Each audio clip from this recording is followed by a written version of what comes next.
ঢাকায় চলচ্চিত্র জগতের শীর্ষ তারকা শাকিব খান সাম্প্রতিক সময়ে বেশ কিছু বিতর্কের জন্ম দিয়েছেন। তবে সবকিছু ছাপিয়ে এবার শাকিব খানকে ইসলামের দাওয়াত নিতে দেখা গেল। সম্প্রতি মুফতি ওসামার সঙ্গে দেখা করে ইসলামের দাওয়াত নিয়েছেন শাকিব। এ সময় শাকিব খানকে পাঞ্জাবি ও পায়জামা পরে মুফতি ওসামার কথা মনোযোগ দিয়ে শুনতে দেখা যায়। কিছুক্ষণ বসে তারা ধর্মীয় আলাপও করেছেন। এ ব্যাপারে শাকিব খানের সঙ্গে যোগাযোগ করা হলে তিনি কোনো মন্তব্য করতে রাজি হননি। তবে খোঁজ নিয়ে জানা গেছে মুফতি ওসামার সাথে শাকিব খানের অনেক আগে থেকে যোগাযোগ রয়েছে। ধর্মীয় যে কোনো ব্যাপারে রাজধানী ধানমন্ডির তাকওয়া মসজিদের ইমাম ওসামার পরামর্শ নিতেন শাকিব।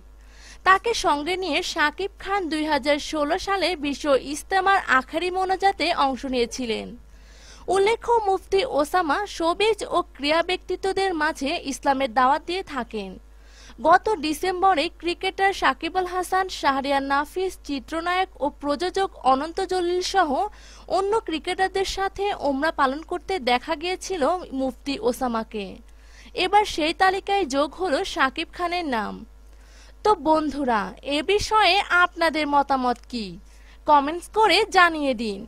আর বিনোদন জগৎ সহ আর নতুন নতুন খবরাখবর জানতে আমাদের চ্যানেলটিকে সাবস্ক্রাইব করুন।